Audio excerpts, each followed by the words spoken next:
Buongiorno e benvenuti a TG Sicilia, i titoli del nostro telegiornale. Voto di scambio mafioso, arrestato il sindaco di Spadafora nel Messinese, in manette anche i due fratelli ritenuti contigui ai clan barcellonesi. Lo scandalo della discarica a Gela e le intercettazioni tracciano un quadro preciso delle responsabilità della manager vicina al presidente Schifani. Maxi truffa alle assicurazioni ad Alcamo, simulavano finti incidenti stradali per intascare i rimborsi, 29 indagati. Inchiesta della Procura di Caltanissetta sulla gestione della multiservizi della ex provincia, blitz le fiamme gialle nella sede legale del Libero Consorzio Nisseno. A Priolo, sit-in dei residenti per dire basta ai continui odori nauseabondi che provengono dagli impianti del polo petrolchimico.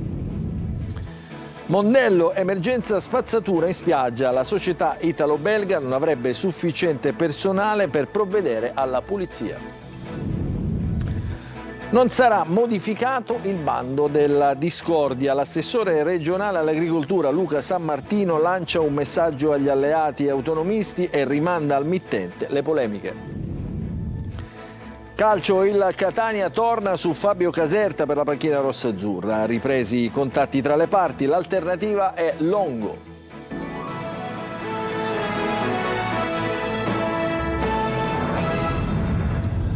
Ancora buongiorno, apriamo ancora una volta con le inchieste che assillano la Sicilia. A Spadafora nel Messinese, arrestato il sindaco insieme a due persone ritenute vicine alla famiglia mafiosa dei barcellonesi. L'inchiesta relativa alle elezioni comunali dell'8 e 9 giugno 2024 ipotizza reati di voto di scambio elettorale politico mafioso e corruzione elettorale aggravata dal metodo mafioso. Il servizio di Desiree Ferlito. Un patto tra politica e mafia per ottenere voti in cambio di favori dopo le elezioni.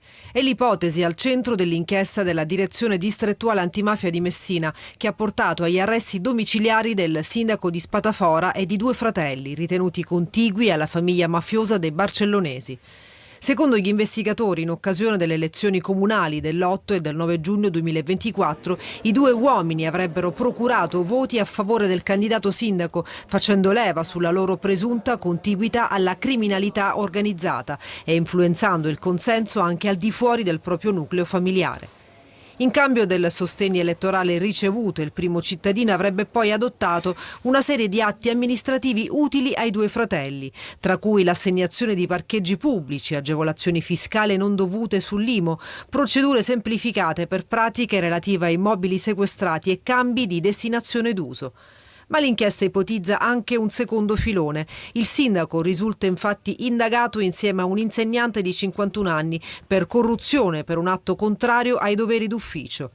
La donna, che durante le elezioni svolgeva il ruolo di segretaria di una sezione elettorale, avrebbe monitorato le operazioni di voto di persone anziane o con disabilità, informando in tempo reale il candidato sindaco e intervenendo, secondo l'accusa, anche su alcune schede nulle o contestabili. In cambio avrebbe ottenuto incarichi e benefici per sé e per un familiare. Una discarica strategica per la Sicilia, una manager considerata vicina al presidente della regione e una serie di intercettazioni che raccontano una guerra interna. Sullo sfondo il comune di Gela annuncia la volontà di costituirsi parte civile in un eventuale processo sulla discarica di Timpazzo. Il servizio di GR Italia.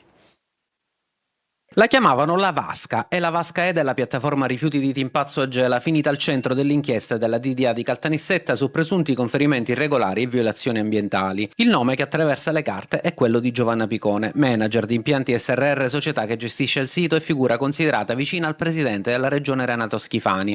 A lei il governatore aveva affidato un incarico gratuito di supporto sulla crisi rifiuti siciliana e sulla vicenda del depuratore di Priolo, prima della scadenza del suo incarico da commissario dello IAS. Secondo gli investigatori, nella vasca sarebbero finiti rifiuti senza i trattamenti previsti, con materiali non conformi interrati per rallentare l'esaurimento della discarica. A raccontare il clima interno sono soprattutto le intercettazioni. L'ingegnere Salvatore Parlatore, anche lui indagato, avrebbe accusato la Picone di aver prostituito la vasca di Timpazzo a un presidente vigliacco che non ci ha aiutati. Il riferimento, secondo gli inquirenti, sarebbe proprio Schifani. In un'altra telefonata avrebbe detto: ha bruciato la discarica in 2 anni e mezzo, e poi la frase è diventata simbolo dell'inchiesta. Questo è l'inizio della fine. Le scelte della manager vengono definite dallo stesso tecnico con un termine destinato a far discutere: le giovannate. Secondo gli atti la Picone avrebbe difeso la continuità dei conferimenti nella vasca E anche davanti all'ipotesi di uno stop. Glielo dici tu al presidente della regione, avrebbe detto. Nel mirino anche gli incendi nella discarica, che secondo l'accusa sarebbero collegati alla presenza di materiali non correttamente trattati.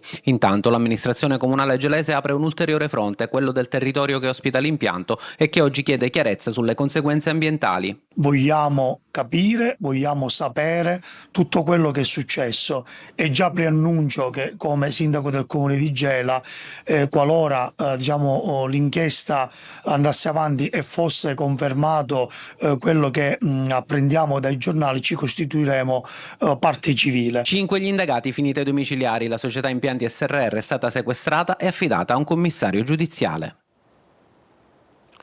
Un'organizzazione capace di simulare addirittura finti incidenti stradali per ottenere risarcimenti assicurativi indebiti, e questo quanto scoperto dai carabinieri ad Alcamo. L'inchiesta coinvolge 29 indagati ed è coordinata dalla Procura di Trapani. Il servizio di Laura Spanò. Una presunta organizzazione dedita a truffare le compagnie assicurative attraverso falsi incidenti stradali è finita al centro di un'indagine dei carabinieri di Alcamo e coordinata dalla Procura di Trapani. 29 gli indagati coinvolti nell'inchiesta, che ha portato alla luce un articolato sistema di richieste di risarcimento ritenute fraudolente. Il carcere è stato chiesto per 2 indagati, l'avvocato alcamese Ubaldo Ruvolo, che secondo l'accusa è la figura centrale del sistema, e Vittorio Calabria. Numerosi gli episodi accertati dai carabinieri tra Alcamo, Buseto, Castellammare, Castelvetrano, Partinico, Capaci e Palermo. Tra gli indagati avvocati, vittime, testimoni che avrebbero avuto ruoli differenti nella gestione delle pratiche, dalla documentazione sanitaria alle richieste di risarcimento. Gli inquirenti stanno verificando le responsabilità individuali e l'entità complessiva del danno economico arrecato alle compagnie assicurative. Gli indagati compariranno mercoledì e giovedì davanti al GIP di Trapani per gli interrogatori di garanzia. Per 2 degli indagati è stata chiesta l'applicazione della misura cautelare in carcere, i domiciliari per altri 10 indagati, obbligo di dimora per altri 17 indagati. C'è un'altra inchiesta della Procura di Caltanissetta, questa volta sulla gestione economica e amministrativa dell'ente. Le Fiamme Gialle hanno acquisito documenti e atti contabili negli uffici dell'ex provincia per verificare procedure e flussi finanziari legati alla società partecipata Multiservizi. Il servizio.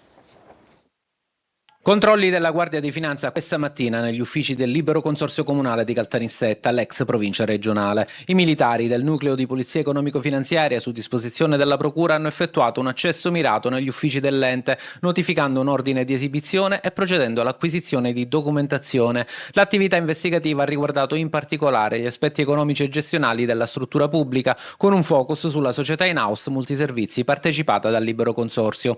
Durante le operazioni, che hanno comportato una temporanea sospensione delle attività ordinarie negli uffici centrali, i finanzieri hanno raccolto materiale amministrativo, registri interni, delibere e documentazione contabile. L'obiettivo è ricostruire il percorso delle risorse pubbliche e verificare la correttezza delle procedure adottate per l'affidamento dei servizi e per gli interventi di manutenzione. Al momento dell'arrivo dei militari non erano presenti amministratori dell'ente. A supportare le attività di acquisizione degli atti sono intervenuti il capo di gabinetto Rino Bellavia e l'ingegnere capo del Libero Consorzio Mario Denaro. Successivamente è arrivato anche il presidente della società partecipata Luigi Tricoli. L'inchiesta, coordinata dalla Procura della Repubblica di Caltanissetta, è ancora nella fase preliminare. Non sono stati resi noti eventuali reati contestati, né risultano al momento informazioni ufficiali su possibili iscrizioni nel registro degli indagati. Gli atti sequestrati saranno adesso analizzati dagli investigatori per fare chiarezza sulla gestione delle risorse e sull'eventuale presenza di irregolarità amministrative o contabili. Adesso torniamo ad occuparci dei miasmi, degli odori nauseabondi a Priolo. Ieri un sit-in pacifico dei cittadini davanti al municipio. Respirare aria pulita non deve essere un privilegio, dicono i residenti nei loro striscioni. Il servizio di Orazio Longo. In strada per dire basta ai miasmi provenienti dal polo petrolchimico che da settimane ancora una volta stanno causando disagi ai residenti. A Priolo in centinaia si sono riuniti in un sit-in di protesta per denunciare disagi e rischi di una situazione, hanno raccontato diverse persone dai microfoni, diventata insostenibile. Una manifestazione spontanea, pacifica, quella che si è svolta davanti al municipio, che ha rappresentato il primo passo di una serie di iniziative in programma, a cominciare da venerdì prossimo, con un secondo momento di protesta che prevede un corteo cittadino. Striscioni come quello con su scritto "Abbiamo il diritto di vivere" e testimonianze come quella di una donna che ha raccontato del cancro a 28 anni e anche l'intervento di Don Prisutto per fotografare una situazione sempre più difficile. Il fenomeno dello smog industriale ha radici ormai lunghe di qualche anno e vede contrapposte da un lato il problema dell'aria malsana e il danno alla salute dei cittadini, dall'altro le esigenze della produzione. Intanto a protestare ieri sono state famiglie, lavoratori giovani e anziani che chiedono risposte concrete e definitive. Respirare aria pulita non deve essere un privilegio ma un diritto di tutti, dice Kimberly Mallo, organizzatrice della manifestazione. Adesso andiamo a Palermo, pochi addetti sulla spiaggia, così il lungomare di Mondello diventa una discarica a cielo aperto. La italo-belga, la società che ha gestito fino ad oggi la zona, non ha il personale sufficiente per rimuovere i rifiuti e così è pronto ad un accordo rapido con la RAP, che è l'azienda partecipata del Comune di Palermo, per la rimozione della spazzatura. Segnalati anche topi e scarafaggi vicino alla spiaggia. Il servizio di Marco Gulla. Cartoline da Mondello, grigie, desolanti, rifiuti sui marciapiedi e bagnanti che devono fare zig-zag per dribblare i sacchi di immondizia che in questi ultimi giorni stanno invadendo parte della borgata marinara palermitana. Il problema dei rifiuti a Mondello è lievitato nel corso delle ultime settimane con la crescita lenta ma costante dei bagnanti ed è esploso negli ultimi weekend con la spiaggia che è stata presa d'assalto sia nei 3 lidi aperti da italo-belga che nelle sezioni rimaste libere. Mentre nei lidi si svolge la raccolta differenziata, sul resto del litorale si moltiplicano i casi di mucchi di immondizia abbandonati sulla sabbia o nei pressi dei cestini e non mancano neanche topi e scarafaggi. Mi sono arrivate diverse segnalazioni, ma è vero che specialmente in estate quasi ogni anno abbiamo questo problema. Quest'anno forse un po' di più perché visto che ci sono i lavori in piazza e quindi stanno lavorando sulla rete fognaria, sicuramente si sarà smosso tutto, quindi c'è molta presenza di queste cose. Raccolta dei rifiuti che spetterebbe all'italo-belga, che però non ha sufficiente personale e che quindi si appoggerà alla RAP per la rimozione della spazzatura. In tutto questo le polemiche continuano e anche le lamentele di residenti e turisti che rischiano di prendere la tintarella al fianco di ospiti poco graditi. Sfrecciano in mare con gli acquascooter nella zona di Capo Zafferano, nel Palermitano, poi vengono fermati da una motovedetta delle Fiamme Gialle. Durante i controlli 4 giovani hanno addirittura minacciato i finanzieri e sono stati portati in caserma. 2 sono stati arrestati per oltraggio e resistenza pubblico ufficiale, altri 2 sono stati denunciati. Siringhe abbandonate, siamo a Catania, in strada nel quartiere Picanello di Catania, appunto, tra paura, poi le domande senza risposta dei residenti su chi e perché getta questo materiale in strada, mettendo a repentaglio la salute. Il servizio di Desiree Ferlito. È pericoloso anche per noi grandi perché io francamente cammino guardando a terra. Ecco, paura. Decine di siringhe abbandonate sul marciapiede, nelle aiuole, sull'asfalto, a pochi passi dalle abitazioni e in una zona frequentata quotidianamente da residenti, bambini, passanti. Succede nel quartiere Picanello di Catania, esattamente tra la via Citrezza e la via Regina Bianca, dove alcuni cittadini ne hanno segnalato la presenza. Io ho 2 nipoti e ci faccio la testa tanto così, state attento con la droga, perché con la droga si muore. È una cosa sempre in questa zona qua. Non ne vengono a capo i residenti. Potrebbero essere state utilizzate da qualcuno che fa uso di sostanze stupefacenti e poi abbandonate in strada? Non sono siringhe da drogati quelli. Che ne sappiamo? Mica non quelli lo sono sappiamo. Più fine. Lo fanno per i cani che si pungono. Tipo avvelenate? E che ne sappiamo? Tutto è possibile ormai nella vita. O semplicemente un'azione pensata e architettata per destare panico nel quartiere? Una situazione che desta forte preoccupazione per i rischi legati alla sicurezza e all'igiene pubblica. Qualcuno, e lo abbiamo trovato, ha tappezzato la zona con cartelli per mettere in allerta passanti e residenti. Questi cartelli li ho messi io, perché ci sono alcune persone in zona che si buttano a questi aghi della puntura con sangue. Ovviamente se qualcuno cammina scalzo o qualcosa. I residenti allarmati denunciano una situazione di degrado e chiedono interventi urgenti per la sicurezza del quartiere. Alimenti scaduti, conservati nei locali, carenze igienico-sanitarie, decine di chili di prodotti privi di tracciabilità. Queste sono alcune delle gravi irregolarità emerse durante un'attività di controllo coordinata dalla polizia nei comuni di Nicolosi e Ragalna nel Catanese. Nel mirino degli accertamenti è finito un ristorante di Nicolosi dove il personale dell'ASP ha riscontrato la presenza di cibo scaduto, diverse criticità sotto il profilo igienico. Sono state elevate multe per 10.000 euro. Nel corso dell'ispezione il Corpo Forestale della Regione Siciliana e il Servizio Veterinario dell'ASP hanno inoltre accertato la mancata tracciabilità di 40 kg di alimenti preparati e destinati alla somministrazione. I prodotti sono stati immediatamente distrutti sul posto. Nel corso della stessa operazione è stato controllato anche un pub, sempre a Nicolosi, dove sono emerse ulteriori irregolarità amministrative e in materia di sicurezza del lavoro, oltre che la presenza di un lavoratore non regolarmente assunto. Non sarà modificato il bando della discordia. Siamo alla pagina politica. La tensione tra autonomisti e Lega alla regione siciliana non irromperà nella gestione amministrativa. Così l'assessore all'agricoltura Luca Sammartino lancia un messaggio preciso agli alleati. Nel frattempo slocciola i numeri della spesa comunitaria nel suo settore. La risposta, sostiene, viene dagli agricoltori. Il servizio di Manlio Viola. Il bando SRD01, più volte definito il bando della discordia, va avanti e raccoglie il consenso degli agricoltori. Il vicepresidente della regione e assessore all'agricoltura e leghista Luca Sammartino risponde così, snocciolando numeri, alla polemica politica vissuta in aula all'ARS ma anche fuori dal Parlamento, dopo che a criticare quel bando erano stati gli autonomisti. Che fra Lega ed MPA non corra buon sangue dalle elezioni amministrative in poi non è più un mistero, anche se i sentori c'erano tutti anche molto prima e anche evidenti. Ma le tensioni politiche non si sposteranno sulle scelte amministrative, è il messaggio che sembra arrivare. Il bando va avanti, gli agricoltori hanno presentato domande di progetti per un totale di 1 miliardo e 300 milioni di euro a fronte di 100 milioni disponibili. Con questo bando investimenti siamo certi che creeremo veramente tanta nuova occupazione. I numeri di questo bando dimostrano che le aziende siciliane sono sane, volevano un bando efficiente anche in tempi brevi e la grande partecipazione ha registrato davvero che le aziende siciliane hanno le carte in regola per competere anche al di fuori dello stretto con tutte le realtà europee. Sammartino rivendica le scelte di politiche agricole, tira le somme di tutti i bandi, della partecipazione e dell'uso delle risorse europee, ricorda che la Sicilia è quarta per spesa di fondi UE in agricoltura e prima fra le grandi regioni e dice basta ai giorni dei contributi a pioggia. È lontana la Sicilia che restituiva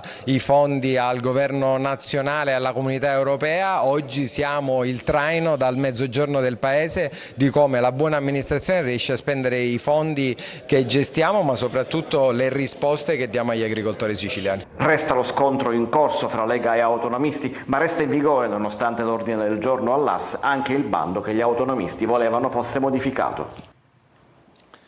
Adesso parliamo di un accordo tra AICA e Camera di Commercio di Agrigento per sostenere le imprese e migliorare il servizio idrico. È stato firmato un protocollo triennale con uno sportello dedicato, un tavolo tecnico e procedure più snelle per allacci e regolarizzazioni. Il servizio di Davide Sardo.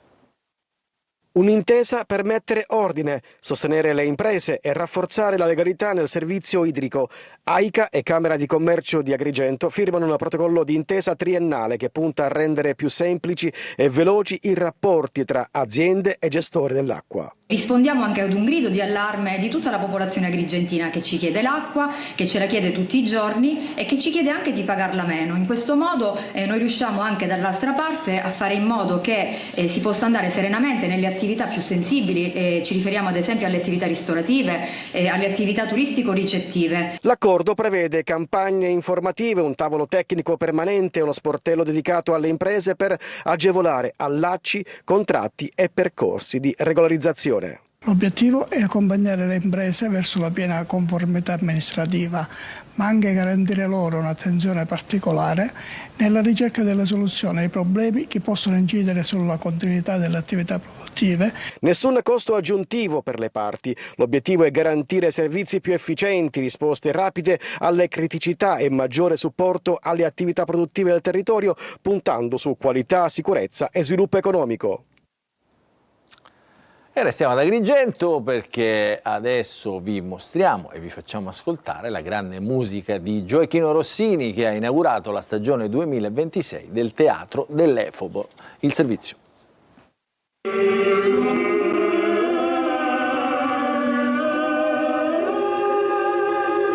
Le note immortali di Gioachino Rossini hanno inaugurato la stagione 2026 del Teatro dell'Efebo ad Agrigento. Nella suggestiva cavea del Giardino Botanico, la Petite Messe Solennelle ha regalato al pubblico una serata intensa e ricca di emozioni.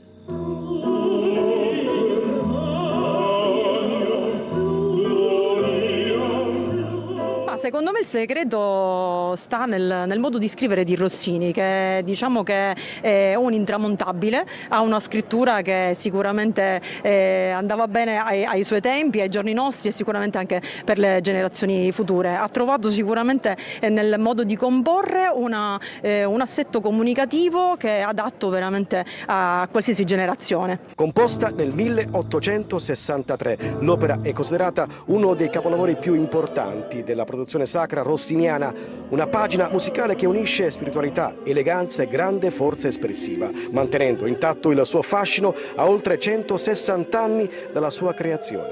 L'esecuzione della versione originale voluta dall'autore ha visto protagonisti solisti, coro e musicisti di alto livello, capaci di accompagnare gli spettatori in un viaggio tra fede, arte e bellezza. Adesso ci fermiamo, una piccola pausa, dopo rientreremo per parlare della telenovela Caserta sulla panchina del Catania.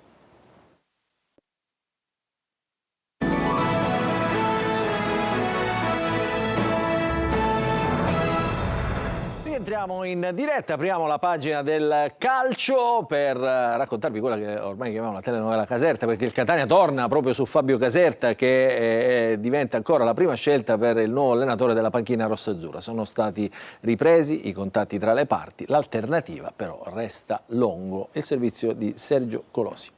Potrebbe esserci un ritorno di fiamma tra il Catania e Fabio Caserta. Le parti hanno ripreso i contatti dopo la rottura nella precedente trattativa e la successiva scelta di De Giorgio, su cui aveva ripiegato il club etneo, di avvicinarsi prima all'Empoli e poi alla Juve Stabia in Serie B. Questa volta sembra che ci sia la volontà reciproca di trovare l'accordo definitivo, senza alcun ripensamento, passi indietro. Il Catania e Fabio Caserta avevano discusso sulla base di un contratto biennale con eventuale opzione per il terzo anno. La società di Pelligra vuole blindare Caserta per il suo futuro, ma cautelarsi con un occhio rivolto al bilancio. La trattativa infatti era saltata sull'eventuale buonuscita in caso di risoluzione anticipata del contratto. Con Varrà si erano gettate le basi per un Catania ringiovanito ma sempre ambizioso per puntare alla promozione in Serie B. Dopo il ripensamento di De Giorgio,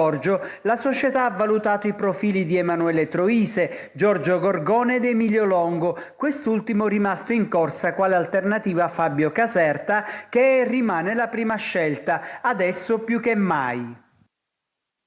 E questa era l'ultima notizia per questa edizione di TG Sicilia. Vi ricordo che l'informazione su Antenna Sicilia ritornerà questa sera alle 20. Per il momento è tutto, grazie per averci seguito, buon proseguimento di giornata a tutti.